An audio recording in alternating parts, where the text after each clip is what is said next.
আউযুবিল্লাহি মিনাশ শাইতানির রাজিম বিসমিল্লাহির রহমানির রহিম। আসসালামু আলাইকুম। আশা করি সকলে ভালো আছেন। আমরা আজকে জানবো আমরা কোন হাদিস মানবো এবং কোন হাদিস মানবো না। কোন হাদিস মানবো কোন হাদিস মানবো না এই ভিডিওতে আলোচনা করব। বিশেষ করে এই কারণে যে হাদিস আমরা বলতে আসলে কি বুঝি।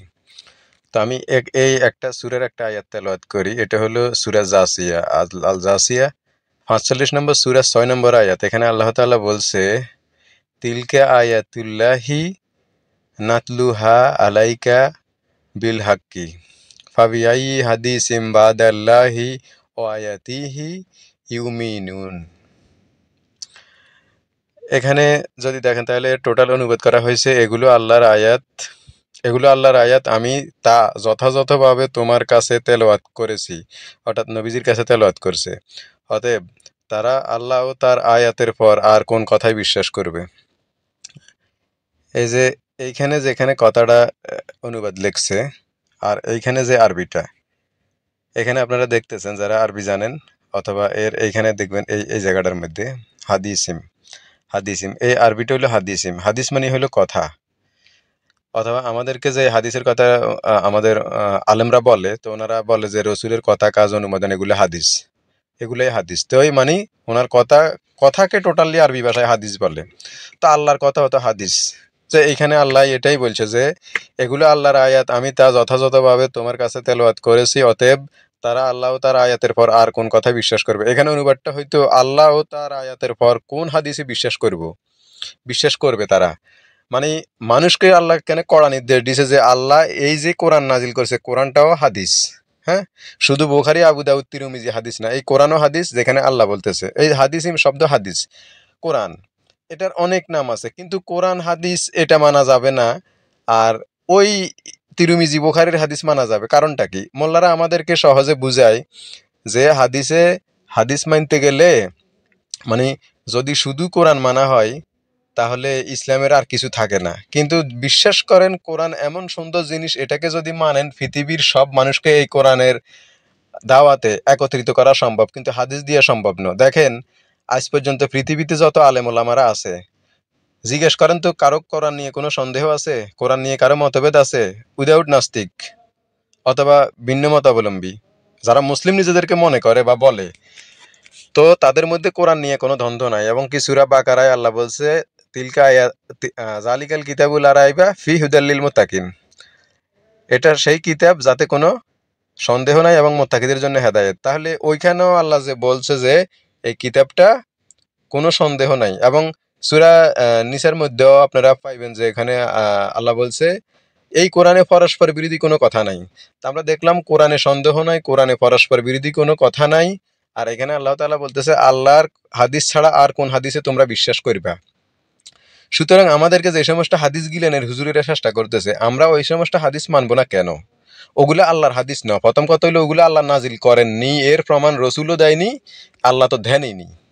আল্লাহ বরং কড়াভাবে এখানে নির্দেশ দিছে যে এর বাইরে আর কি মানবা তোমরা, ধমক দিয়ে বলতেছে। তাইলে আমরা এই কোরআনের বাইরে আর কোনো হাদিস নাই, এটা আমাদের মাথায় ঢুকাইতে হবে। হাদিস না মানলে ইমান চলে যাইব, এই কথা যদি বিশ্বাস হয় তাহলে পৃথিবীতে একজন মানুষও আপনি দেখাইতে পারবেন না যার ইমান আছে। তার মানে হাদিস অস্বীকার করে না এমন কোনো হুজুর, আলেম, শায়েক, মুফাসসির, মুফাসসিল, মুহাদ্দিস পৃথিবীতে নাই। উদাহরণ, হানাফিদের হাদিস মালিকিরা মানে না, মালিকিদের হাদিস আহলে হাদিসরা মানে না, আহলে হাদিসদের হাদিস হানাফিরা মানে না। এইভাবে ধরেন যদি হাদিস সবাই মানতো তাইলে নামাজ ৮ রাকাত, ২০ রাকাত, ১৩ রাকাত, ৪ রাকাত, এই যে মানে তারাবির নামাজ নিয়ে এত বিতর্ক হইতো না, কারণ হাদিসে সমাধান দিতে পারে নাই। তারপরে আমরা হাদিস দেখলে, হাদিস ঘাঁটলে আরো দেখব হাদিসে নবীর নামে এত অলিশ্য কথাগুলো বলা হয়েছে। হাদিসকে নবীকে মুরুক্ষ বলা হয়েছে, নিরক্ষর বলা হয়েছে। তারপরে নবীজি ১৪ বিয়ে করছে, ১৩ বিয়ে করছে। নবীজি উম্মাহানির ঘরে গেছে অথচ তার স্বামী ছিল না, এরপর ওইখান থেকে গোসল করিয়া বাইর হইছে, তারে আবার কাপড় পরাই দিতে বলছে। এই যে এই সমস্ত হাদিসের কারণে নাস্তিক হয় মানুষ, পোলাপাইন নাস্তিক হয়। আর নাস্তিক কোনো অল্প জ্ঞানী লোক নাস্তিক হয় না। নাস্তিক হয় যাদের প্রচুর বুদ্ধিমত আছে, বুদ্ধি আছে, যারা মানে চিন্তা গবেষণা করে, এই কারণে তারা বিভিন্ন কনফিউশনে পড়ে নাস্তিক হয়। রিয়েল নাস্তিক তারা হয়, তারা তাদের প্রশ্নের উত্তর পায় না। এই হাদিসের কারণে নাস্তিক হয়। কোরআন দিয়ে কেউ নাস্তিক হয় না, হাদিস দিয়ে হয়। তসলিমে নাসরিন হাদিস দিয়েই নাস্তিক হয়েছে।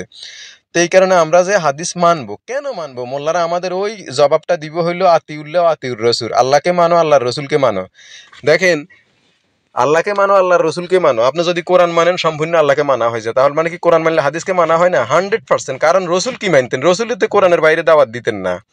রসুল এটা রসুলকে রসুল যেটা বলছে, দেখি রসুলের কোরআনের বাইরে আর কোনো দাওয়াত আছে কিনা। রসুল কি কোরআনের বাইরে আর কোনো দাওয়াত দিতেন? দেখি।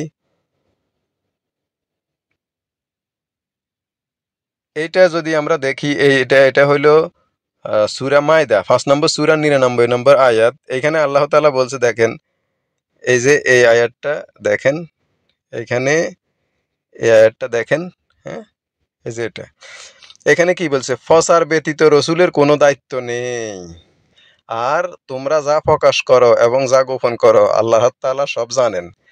আরেকটা আয়াতের মধ্যে আল্লাহ তাআলা বলতেছে রসুলকে, ইয়া আইয়ুহার রসুল বাল্লিগ মা উনজিলা ইলাইকা মির রাব্বিক, হে রসুল আপনি পৌঁছান তা যা আপনার রবের পক্ষ থেকে আপনার প্রতি নাজিল হয়েছে।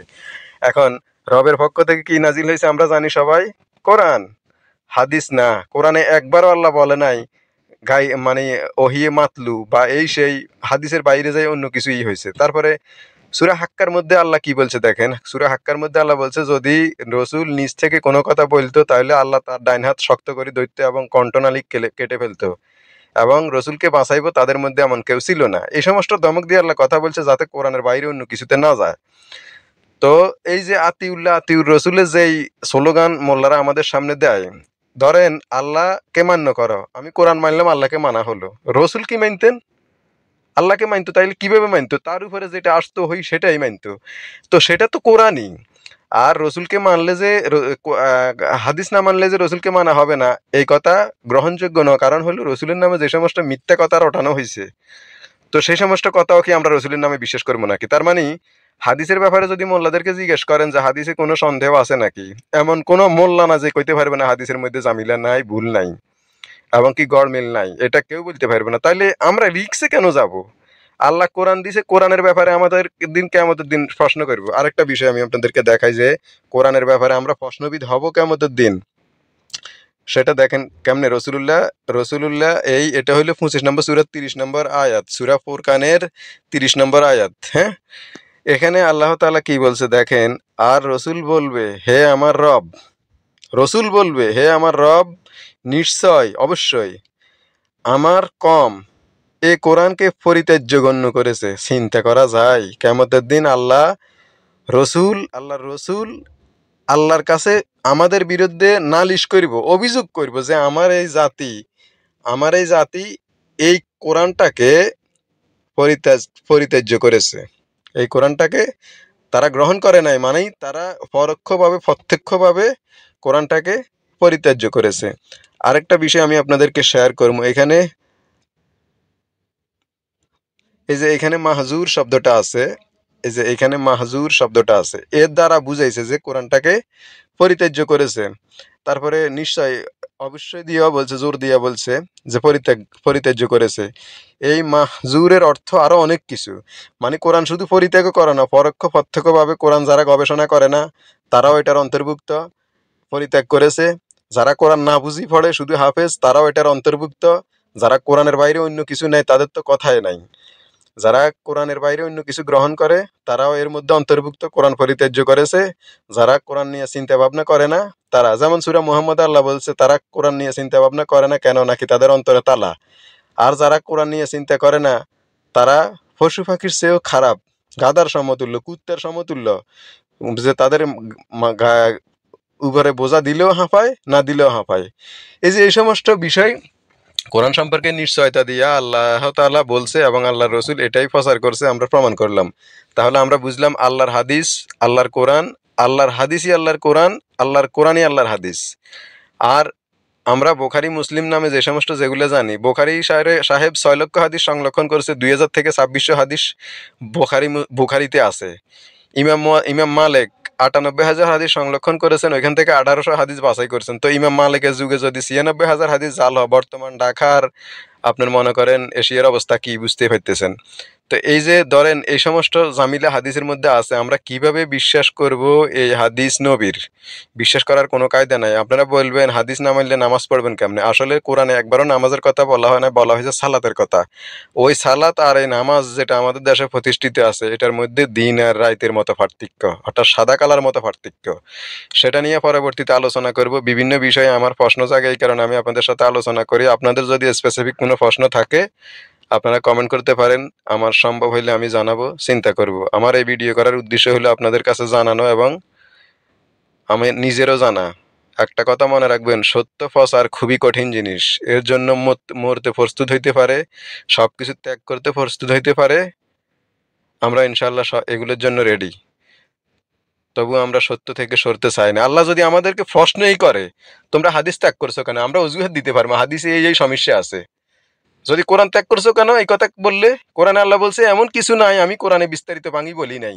তো আল্লাহ যেখানে বিস্তারিত ভাঙি বলে না, ধরেন নামাজের বিষয় যদি কখন কিভাবে পড়বা এগুলো স্পষ্ট না থাকে, তো আমরা স্পষ্ট না হলে কেমনে নিব? আমাদের জন্য যা স্পষ্ট আছে বাকিগুলো আমাদের রিসার্চ করে বাইর করতে হবে। আপনারা কোরআনের ৬,০০০-এর বেশি আয়াত, এগুলা হুটহাট করেই ওইভাবে কোরআন নিয়ে যদি সন্দেহ থাকে ওইভাবে বুঝবেন না। কোরআনটাকে অধ্যয়ন করেন, রিসার্চ করেন, প্রত্যেকদিন এক আয়াত হইলে অন্তত পড়েন এবং গবেষণা করেন। আল্লাহ হাফেজ। অন্য কোনো ভিডিওতে দেখা হবে, কথা হবে। ভালো থাকবেন, সবার প্রতি শান্তি আশা করছি।